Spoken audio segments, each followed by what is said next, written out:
But this morning, it's my pleasure to introduce our accomplished and esteemed guest. And since we won't be hearing from another old hockey player this morning, I thought my introduction might be a little bit longer than usual. Patrick Anderson is a professional wheelchair basketball player who played this season in Spain. He's a husband and a father of 3 children. He has a long resume of national and international play, which I will touch upon in a moment. But first, a note on wheelchair basketball. This is a terrific sport that, like hockey, requires skill, courage, strength, vision, and speed for anyone who wants to excel at the highest levels of the game. It's really something to watch, and it's not for the faint of heart.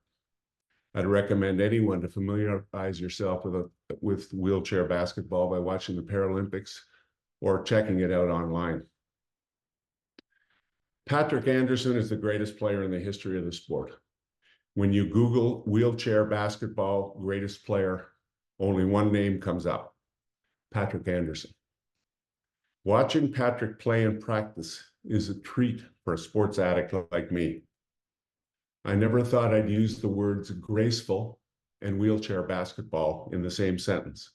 But when I watched Patrick ply his trade, graceful was the word that came to mind. I got the same feeling I used to get when I watched my all-time favorite athlete, Roger Federer, play tennis. Now, if I were to read Patrick's list of accomplishments, playing on teams all over the globe at the world, national, European, Pan American, and collegiate levels, we'd be here all morning. If I were to read his individual honors as most valuable player, player of the year, and person of the year, we'd have to break for lunch. Let me suffice to say that Patrick has led Canada in the Paralympic Games at the Olympics 5 times. Canada has 3 gold medals and 1 silver medal in those games. He recently successfully led Canada in the qualification tournament for this summer's Paralympic Games in Paris. This will be Patrick's 6th Paralympic Games. Patrick also represented Canada at the World Championships 4 times, winning 1 gold medal and 2 bronze medals. Also noteworthy to us hockey guys, Patrick played at the World Juniors twice. Gold medal both times, most valuable player both times. You can see why I got online and ordered my Patrick Anderson t-shirt so that I can wear this morning, and I wear proudly around Scottsdale, Arizona. Patrick and his wife, Anna, who is John Paddock's daughter, live in Brooklyn, New York, with their 3 children. Their son, Stanley, is 9. Their older daughter, Rooney, is 6. Patrick and Anna's youngest child will be 5 in December. Carabelle was diagnosed with Bardet-Biedl syndrome at birth, and our humble group has been lifting Carabelle and the rest of the Anderson family up in prayer since the beginning of our Zoom chapels. Patrick is also a musician and an accomplished motivational speaker. I was joking with John Paddock the other day, and I said, I'm tempted to conduct this interview by saying, Patrick, tell us your story. You've got 25 minutes. I thought that might be a little unfair to Patrick, and Don Lismer would expect a little bit more effort from me. So I'll start by saying, Patrick, tell us your story, and start by telling us about growing up in Fergus, Ontario. Well, good afternoon.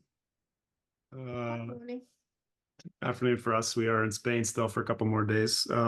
It's nice to be here. Thanks, Bob, for the intro. Very humbling. I want to start and probably finish just by saying right off the bat, we really appreciate, so thankful for those prayers for Cara and for our family over the years. The last few years especially have been challenging in a unique way, over and above the usual challenges of life and family life, but we've been supported by yours and many other prayers, so we really appreciate that. You asked about my family or growing up. I was born in Edmonton. I'm one of 7 kids, so my parents got busy and had 5 kids when we lived in Edmonton, and then we moved east to Ontario. And so I grew up in Fergus, which is just north of Guelph, and pretty would look like a pretty normal childhood. I kind of slipped, between the cracks as a middle child, which is the way I liked it. I had freedom to run and climb trees and play sports and play piano and um, be fairly free range. And yeah, sports is always a big part of my life. I played any sport I could get my hands on, but I mean, particularly hockey. And yeah, so the summer of 1989, so when I was 9 years old, Stanley just turned 9. So I'm starting to see this. So I already started, but starting to see this episode in my life, this time in my life, much more through the eyes of, a parent, through the eyes of my parents than, ever before. But summer of 89, I was with my best friend Chris, and we wanted to have a sleepover. We went over to his house to talk to his parents. Long story short, they came home from the bar a little drunk, having an argument in the car, lost control of it, and backed across the lawn and slammed me into the house. So fortunately, no one else was really hurt, just me. They whisked me off to the local hospital in Fergus and then down to Sick Kids in Toronto. But almost as soon as that, that car hit the house with me in between it, the wheels started turning. I think the response of ultimately God's response to this incident, through my family, through extended family, through our church. Someone got on the phone right away, started calling around, getting people praying. By the time we got to the Fergus Hospital, our pastor was already there, Pastor Steve. I failed to mention, we grew up going to church. I was baptized in the Catholic Church. My parents grew up Catholic, but I sort of grew up in a non-denominational Koinonia Christian Fellowship. It was called Full Gospel, sort of non-denominational church. In later years, went to a lot of Baptist churches, and now we not only go to a what was Presbyterian until recently, and now it's Anglican, but Anna works for our church as the music director. So I grew up in that kind of church, but especially through my mom, like very sort of ecumenically minded, spirited person. So my mom always just talked about Christians, and we had a lot of respect for all the different faith Christian traditions. In any case, that particular church really sprang to action that night and beyond. And so I got whisked down to Sick Kids and spent 43 days in the hospital. But yeah, I sort of don't remember a whole lot. I was pretty, I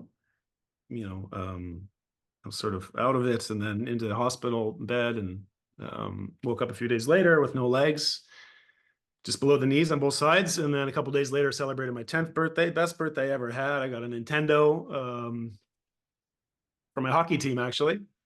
Got a Walkman, got a bunch of stuff, got all the presents more presents than I'd ever hoped for.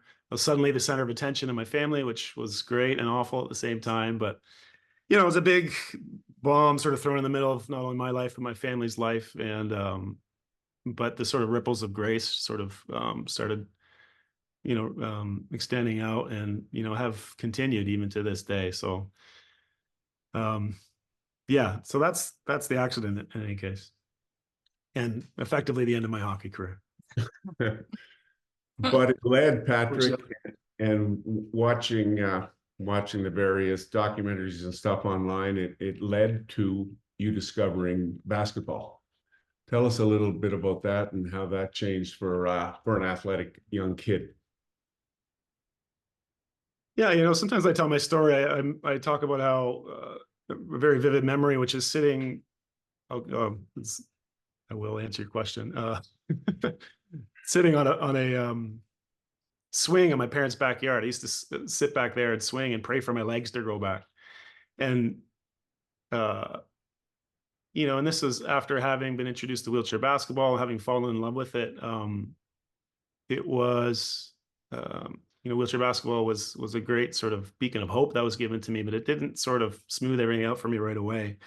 But luckily, yeah, I was introduced to it just a year after my accident. I was one of the lucky ones. I lived pretty close to Kitchener-Waterloo, which is where there was a club called the Twin City Spinners. And that's not everyone's story who acquires a disability or grows up with one, because of the size of Canada and pre-internet. You could really fall in a, Paralympic sport or adaptive sport desert and not find out about these things, or not have access to them. So, I was blessed right away to be introduced to the sport when I was 10, and not only introduced not by just anybody, by some former Paralympians who planted that seed real young. And they're like, oh, you got long arms, short legs. It's a pretty good recipe for the sport. You put in some work, maybe someday, maybe someday you can play for Team Canada.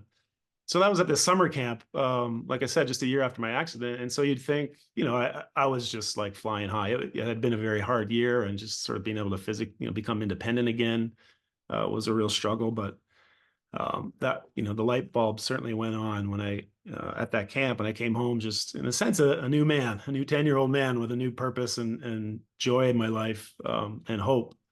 But at the same time, you might think like I was off to the races, but like I said, I used to sit on this swing set and I would look at my wheelchair and think about wheelchair basketball and think, yeah, I love wheelchair basketball and it's been great. But I look down at my legs and I think, like, but what about hockey? And I look over at the tree I used to climb, and what about that? And I was certainly still stuck looking back at what I'd lost. Um, and so, I got prosthetic legs and I learned to walk, although, I wasn't really that interested in walking. I was more interested, as you can guess, in skating and running and jumping and all that kind of stuff. And I tried it. I put on my brother's rollerblades. I remember when I did that, I went to the schoolyard late at night so no one could see me, and I put them on, and with my prosthetics and then rollerblades, and I pushed my wheelchair around the yard, and it was I'm lucky I didn't wipe out and crack my head open, because it was touch and go. Oh, thanks. Look who just put me my wedding ring. Thanks, Car. Just came from the gym, so Why it's off. with a reminder. And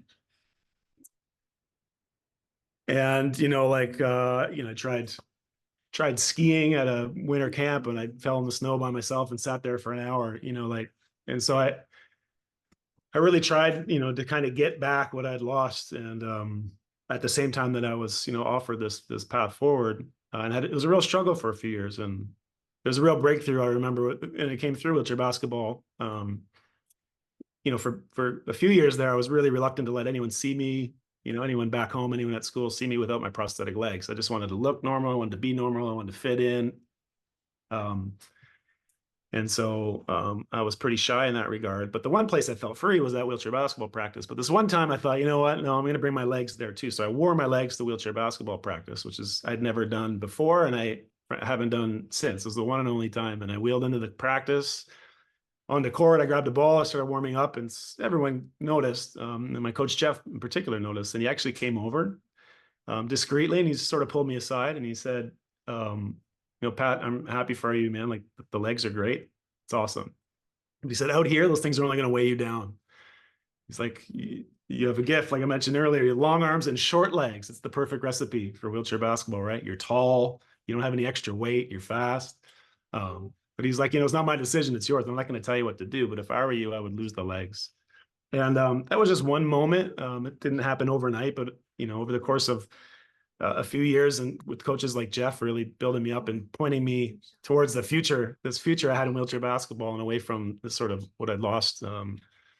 It was transformative, and it was a real blessing ultimately, I think, from God. And it took the work of his hands and feet, people around me and coaches and that, to help me see that and to move forward with it. And I've been blessed ever since. Take a step back for a minute. A busy household, 7 kids. You had mentioned in one of your interviews that as you got older, at one point you realized the effect it would have on your parents. Now that you're a parent, now that you're a father yourself, and just we all live and die for our kids and our grandkids, but to have this accident happen to one of their sons, how were your parents with that? Sorry, can you repeat the last? Yeah, how looking back, how did your parents handle a horrific accident for one of their children? Like, my dad went real quiet, and my mom rode a wave of the spirit through the hospital and waiting rooms and all kinds of things. They responded uniquely to themselves. But I think, I think they really modeled not easy, but sort of hard one, especially in my dad's case, probably like forgiveness. I think for me, it was one thing for me to forgive people for making a mistake like that. And they weren't trying to hurt me, you know, like wasn't violent in that respect, something like that. But, you know, for my parents, it's somebody whose carelessness and selfishness almost killed their kid and put them through the ringer and the whole family and everything. And, but there's no moving forward without that forgiveness. And I don't know, without saying too much, you know, it was interesting because one of the people that was, you know, responsible, there was two people responsible really at the time of the accident. They were sort of both driving, fighting over the steering wheel type of thing. And one of them really struggled with owning up to it and sort of pointed the finger, you know, it was his fault. And the other one sort of did the opposite. And long story short, he seemed like he even though he went to jail and you know, bore the consequences of it, I think ultimately he did better, you know, and himself healed through it, you know, through owning up to it and asking forgiveness. And I'm sure, you know, my parents, I don't think harbored bitterness or anger. And I'm sure it wasn't easy. And I'm sure in that respect, as many others, they leaned on the church and those of faith around them to help them do that. I don't think that would be an easy thing to do. I certainly can't imagine that happened to one of my kids and how hard that would be. So yeah, I think they did, you know, they modeled what that looks like to forgive and to move on. Talk about, as a sports fan that I am, traveling around the world, your teammates, great wins, great disappointments, a long career. I know you could talk all day about it, but give us a little bit of a flair of being an international athlete where you're basically no home games. Yeah, that's right. I never got to compete in a major tournament at home, except for the World Juniors in 1997, which is a cool way to kick off my career. But yeah, I've been around so long that I was the kid, you know, the precocious kid at the start, and now I'm anything but precocious. I have precocious kids now, and I'm the old head. And so, yeah, I was thinking about, you know, my teammates. Yeah,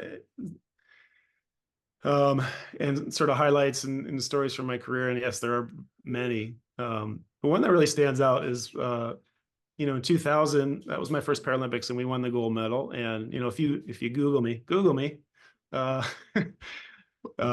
usually one of the first images that pops up. Not that I do it every day, but Google myself, that is. But is me sitting on the hoop after the gold medal game, holding a Canada flag with the mesh around my neck that we've cut down, and super proud moment. And that photo, yeah, I was very proud just to be, you know, my teammates like, Pat, get up there and do it. Maybe just because I was the lightest or the youngest, you know, least likely to break if I fell off. I don't know. But in any case, I got chosen. They lifted me up there. I get to sit up there and do that and be in that photo, which back then, you know, was on like newspapers across the country.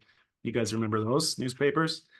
And you know, my mom still has those clippings, and it was an amazing moment. We were a young up and coming team, but very hungry. We'd suffered some disappointment. So it was a real like mountaintop experience. But what I actually remember even more about that win and that day was like 20 minutes later, because we went into the locker room. So we celebrated on the court. We went into the locker room and we went around like the circle, as we often did after games, just to kind of share thoughts, feelings. And so one by one, we went around and guys talked. And when it came to me, I was like, guys, this is just the beginning.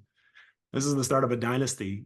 I looked around like, we're young. We got so much talent. We can do this again. Let's go.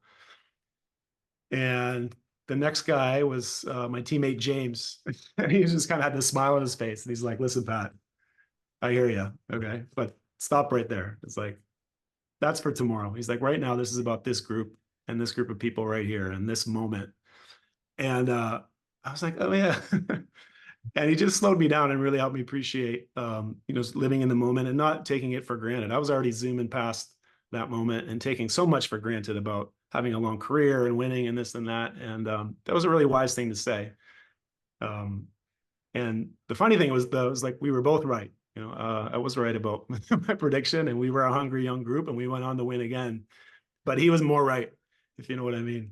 And I had a lot of not always the best influences, to be honest, on a personal level, like being around a lot of older guys when I was young. But at the same time, I did You know, I was around some wise souls and some guys who helped me learn how to be a veteran, and I'm trying to put that into practice now in my own way. How about some rivals when you're playing it that you must cross paths with the same guys often at the top of a sport like that? How about the respect or the animosity you have with some of the top Australian players or top American players? Yeah, I'm sort of that stage of my life where I suspicious of compliments because I feel like it's because I'm not dangerous anymore. I've been defanged by my age that people are nice to me. I'm like, I don't think I like this. But yeah, the Aussies and the US were our big rivals. And I think I was telling you on the phone when we chatted that we like playing. We kind of understand the US had a maybe more US basketball style of play. We played the Aussies a number of Paralympic finals, and we always saw it like, you know, we were a bunch of hockey players playing against a bunch of rugby players, and we had this edge that we sort of recognized in each other. Different sports, but it's similar kind of rough, tough sport culture. Um, there was one guy in particular named Troy Sox who still, in my mind, from the Aussie national team, they won the gold medal in '96, so they were the team we were chasing, and he was the guy I was chasing, a real paradigm shifter. He was, you know, he was a Kevin Durant type or LeBron, like a tall guy who played outside in, like a guy who proved the concept that you could be big and tall, but also handle the ball and play inside and outside. And I was a teenager watching him win gold medals. He's, you know, 4 years older than me. And I was like, that's what I want to do. That's who I want to play like. But he happened to be a real, not have a great reputation as a person, as a teammate. And later I got to know his teammates. So you never really know. But suffice it to say, like, he was in a sense a positive example for me, but also a negative example. And I really respected his competitiveness, or at least I do more now, like just his fire and his competitiveness. But there are a few guys like that, but him foremost, where like I didn't want to be that guy. I didn't want to disrespect refs and teammates and stuff like that. And it's not easy to do. This doesn't come easily to me. I sometimes respond to adversity with anger, or sometimes even violence. Happens in hockey too. You just go hit somebody because you're losing. And I'm so yeah. I picked up a lot from him, both in a positive and negative sense. But these days we are middle of the pack, very squarely in the middle, not a favorite by any means, and sort of a it's a very different kind of challenge to I feel like I can still play among the best players in the world, but our team is just really has to put it together and really squeeze a little bit of everything out of each of us to compete with USA and Great Britain, the top teams now. And I have to try to. We can't really dictate the terms of play anymore like we used to. If the US or the GB has their best game, we're toast. We just got to sort of raise our floor and work hard. And so it's a different type of being as a teammate. I can't put the team on my back. I never had to. It was a sort of another thing I had to deal with in my career, was receiving too much credit and too much attention for my role in what we did. We had a great team, and so it's sort of humbling in a way to be back in the middle of the pack. And I'm almost realizing just how true that was back in the day. How much I was leaning on the other guys even more than I realized at the time. But I'd talk sports with you all day, but we got to move off the court now. yeah. You got married to Anna several years ago. You're a father of three now. You're traveling. Tell us about family life and your family. Sure. Yeah, we Anna and I met through sports. She played volleyball at Trinity Western University, and my best friend was one of her coaches. So we were sort of ships passing in the night. We met briefly. I lived in Vancouver for a little while. Langley's out there by Trinity's in Langley, BC. So we re-met at the same friend's wedding and sort of hit it off. And Anna was in New York at grad school at the time, and so I started visiting New York. And one thing led to another. I never, small town Canada, I had no dreams of visiting, let alone living in New York. Way off my radar. But love will make you do crazy things, right, Stan? Yeah. Yeah. So yeah, I followed her there. We got married in 2011, and we've been there since in Brooklyn, aside from this 6-month stint here in Spain. So yeah, I took the Paralympics off in 2016, and we were making music, and that's when we started having kids and came back to the national team after those Rio games. But yeah, it was neat marrying into a hockey family because, you know, like I said, you know, I loved hockey growing up, and then started playing ball in the early 90s, which is when Gretzky was doing this and Jordan was doing this.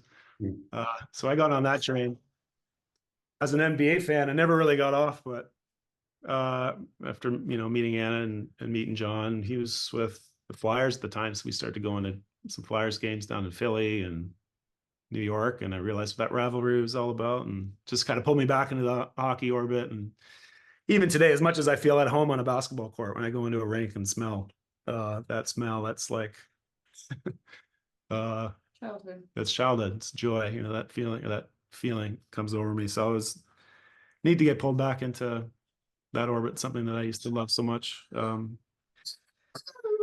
Yeah, and Kara, you know, Kara's another, you know, she was born with Bardet-Biedl syndrome. We didn't really know that right away. We just knew that she had a critical time in the womb and had to go to the hospital, and yeah, she almost didn't make it. There's 48 hours there, so where, you know, she had a collapsed lung, and they didn't trying to figure out all what was wrong with her, and so she made it through, and then we found out a few months later they did some genetic testing that Bardet-Biedl syndrome, so kidney disease and will affect her vision, you know, and so we don't really know, you know, what's coming. We know what the prognosis is and what the manifestations of this disease is, but we don't know exactly when or how it's going to play out with her. So it's really, when you stop and think about it, it can be pretty scary and overwhelming, but it's, you know, I mean, ultimately it's a matter that we have to trust that she's precious, and she certainly is that, and she's in God's hands, and that, you know, he's met our needs so far in so many different ways, and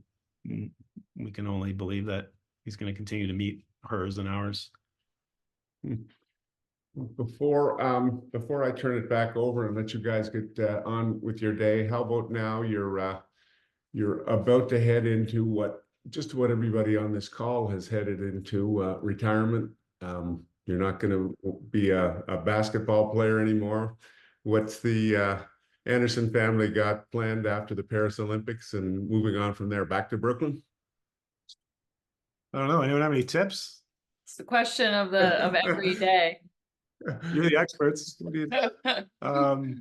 Yeah, we actually been considering coming back here, just even for one more year, but you know, Paris will be my last go. So whether it's, you know, retirement's either a couple months or a year away. It's coming up soon. So I don't know. Another thing where I got to trust that God will provide. I'm feeling a little bit old for a career change, but do need to work and look forward in a sense to the challenge of pivoting. But it's so hard, you know, it's hard to let go. I know a lot of you've gone through this, let go of something that's such a core part of your identity. I don't really know what that's going to feel like. So flying blind a little bit, but Anna works, you know, she's the music director at our church in New York. And that's personally and professionally, spiritually been an anchor for us in the city. Just that relationship with our church there. It's meant a lot to our marriage. We started going there. Anna just Googled churches within walking distance, and it was the first one she visited. And it's as simple as that. Sometimes God's answers are just like, here, it just drops it on your lap. And that's what happened. And that community's been through like twists and turns, but we're still there. And so ultimately, I feel like if and when, you know, we get back to New York, we see ourselves in New York, you know, we're not just landing there and entering this phase of life alone, but like with our home group. And I'm part of a discipleship group through our church, and guys who are doing interesting jobs in New York. And I you know, and then talk to our pastor, and he's like, you know, there's lots of people here who are going to help you navigate that. So, you know, again, it comes back to, in a lot of ways, to our church community, and feeling like through them, you know, God's gonna have us, you know, take care of us, whatever that looks like. I'm sure he will, and you can count on a bunch of beaten up old hockey players in your prayer corner too. Very impressive guy. I said to your father-in-law when Don asked me to do this interview, originally I felt a little sorry for you, and I very soon became intimidated by you. So there's going to be nothing great things in your future, and thanks for blessing our little group this morning. That's my pleasure. Thanks so much.